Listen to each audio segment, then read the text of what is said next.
اللہم صلی علی محمد وعلی آل محمد کما صلیت علی ابراہیم وعلی آل ابراہیم انک حمید مجید اللہم بارک علی محمد وعلی آل محمد کما بارکت علی ابراہیم وعلی آل ابراہیم انک حمید مجید۔ محترم سامعین، السلام علیکم ورحمۃ اللہ وبرکاتہ۔ امید کرتی ہوں آپ جہاں بھی ہوں گے اللہ کے فضل و کرم سے خیر و عافیت سے ہوں گے، اور دعا گو ہوں کہ اللہ پاک آپ کو ہمیشہ صحت و سلامتی کے ساتھ پیار و محبت والی، خوشیوں والی، اتفاق اور اتحاد والی زندگی عطا فرمائے، آپ کو کبھی کسی کا محتاج نہ بنائے، آمین۔ سامعین، آج میں آپ کی خدمت میں چاند گرہن کے بارے میں ایک ایسی ویڈیو لے کر حاضر ہوئی ہوں اور مختصر سا عمل لے کر حاضر ہوئی ہوں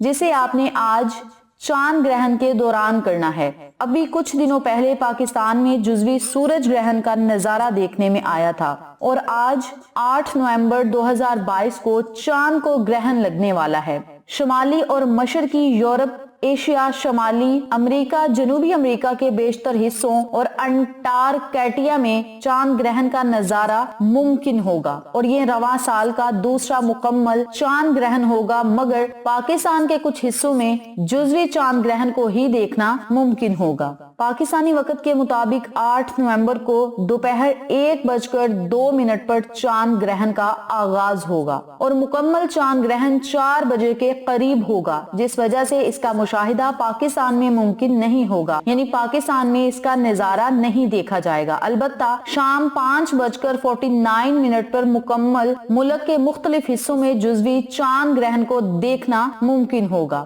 مکمل چاند گرہن کے نظارے کے لیے سورج گرہن کے برعکس چاند گرہن کو دیکھنے کے لیے خصوصی گلاسز کی ضرورت نہیں ہوتی، بلکہ اسے براہ راست دیکھ سکتے ہیں، البتہ دوربین سے یہ نظارہ زیادہ بہتر ہوتا ہے۔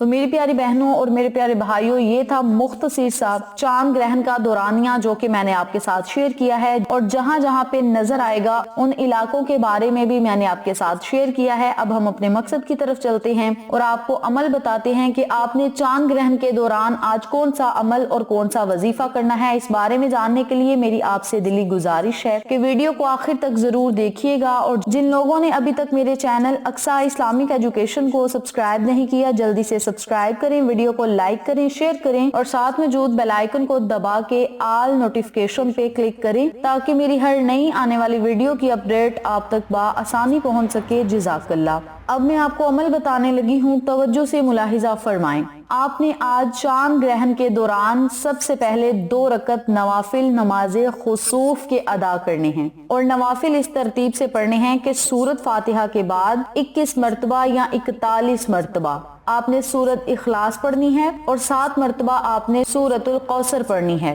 جب آپ ان سورتوں کو پڑھ لیں تو پھر آپ نے رکوع سجود جانا ہے، دوسری رکعت ادا کرنی ہے، تو سورۃ فاتحہ کے بعد پھر آپ نے اگر 21 مرتبہ سورۃ اخلاص پڑھی تھی تو پھر دوسری رکعت میں 11 مرتبہ کر لیں۔ اگر پہلی رکعت میں 41 مرتبہ سورۃ اخلاص پڑھی تھی تو دوسری رکعت میں 21 مرتبہ کر لیں، یعنی پہلی رکعت میں آپ نے تعداد کو زیادہ رکھنا ہے، دوسری رکعت میں آپ نے تعداد کو کم کر لینا ہے۔ اور اگر پہلی رکعت میں آپ نے سورۃ الکوثر کو 7 مرتبہ پڑھا تھا تو دوسری رکعت میں 3 مرتبہ کر لیں۔ کہنے کا مقصد یہ ہے کہ پہلی رکعت کو آپ نے لمبا کر کے پڑھنا ہے، دوسری رکعت کو آپ مختصر کر کے پڑھ لیں۔ یہ میرے اور آپ کے نبی کریم صلی اللہ علیہ وآلہ وسلم کی سنت مبارک ہے۔ آقا علیہ الصلوۃ والسلام چاند گرہن ہوتا یا سورج گرہن ہوتا تو جب نوافل نماز خسوف کے ہوں یا نماز خسوف کے ہوں، نماز استغفار کے ہوں یا نوافل توبہ کے ہوں، جو بھی ہوں، آپ نوافل کو لمبا کر کے پڑھتے پہلی رکعت میں اور دوسری رکعت کو مختصر کرتے،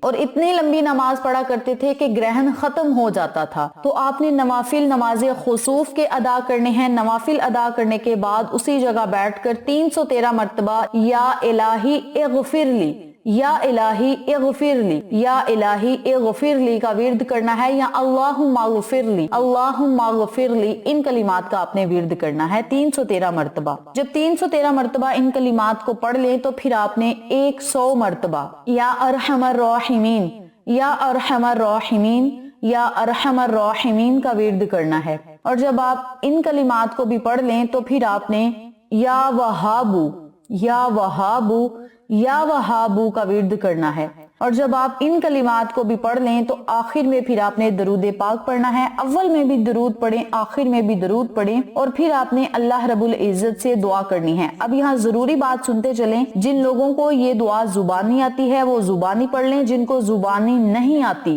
وہ اوپر سے دیکھ کر پڑھ لیں۔ بسم اللہ الرحمن الرحیم، یا مسبب الاسباب یا مفتح الابواب، بسم اللہ الرحمن الرحیم، یا مسبب الاسباب یا مفتح الابواب۔ ان کلمات کو آپ نے 33 مرتبہ پڑھنا ہے یا 41 مرتبہ پڑھنا ہے، یہ آپ کی اپنی مرضی ہے۔ اور یاد رکھیں جب تسبیحات پڑھ رہے ہوں گے ان کلمات کو بھی تسبیحات کے ساتھ پڑھ لیں، یا پھر درود پاک پڑھنے کے بعد بھی آپ ان کلمات کو پڑھ سکتے ہیں۔ اور ان کلمات کا مطلب کچھ یوں ہے، اے مسبب الاسباب، مصیبت کے وقت کام آنے والے، اے دلوں کو پلٹنے والے۔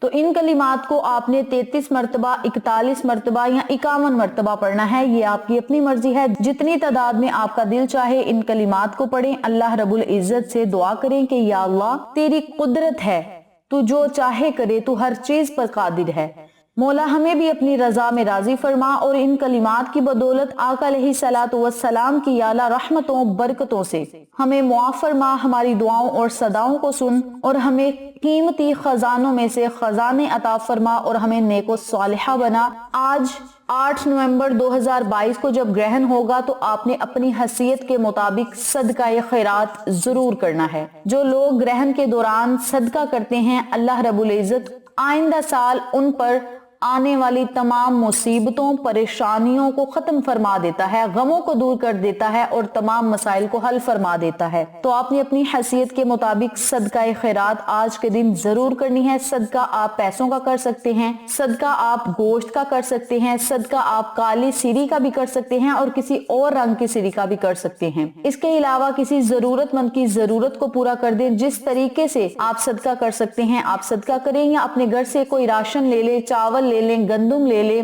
چینی لے لیں، یا کوئی بھی دردری سی دال لے لیں، باجرہ لے لیں، اور اپنے گھر کی چھت پہ ڈال دیں، کہیں کچی جگہ پہ ڈال دیں، قبرستان میں ڈال دیں، تاکہ چرند پرند کھا سکے، چونٹیاں کھا سکیں، اور ہم سب کے لیے دعائیں کریں۔ تو میری پیاری بہنوں اور میرے پیارے بھائیوں، یہ تھا مختصر سا وظیفہ اور صدقہ خیرات جو کہ میں نے آپ کے ساتھ شیئر کیا ہے۔ امید کرتی ہوں آپ کو آج کی ویڈیو پسند آئی ہوگی۔ ویڈیو اچھی لگے تو پیارا سا کامنٹ کریں، ویڈیو کو لائک کریں، شیئر کریں، چینل کو سبسکرائب کریں، اور ساتھ موجود بیل آئیکن کو دبا کے آل نوٹیفیکیشن پہ کلک کریں، تاکہ میری ہر نئی آنے والی ویڈیو کی اپڈیٹ آپ تک بآسانی پہنچ سکے۔ انشاءاللہ پھر کسی نئے وظیفے یا اچھی معلومات کے ساتھ آپ کی خدمت میں حاضر ہوں گے۔ تب تک کے لیے اجازت دیں۔ السلام علیکم ورحمۃ اللہ وبرکاتہ۔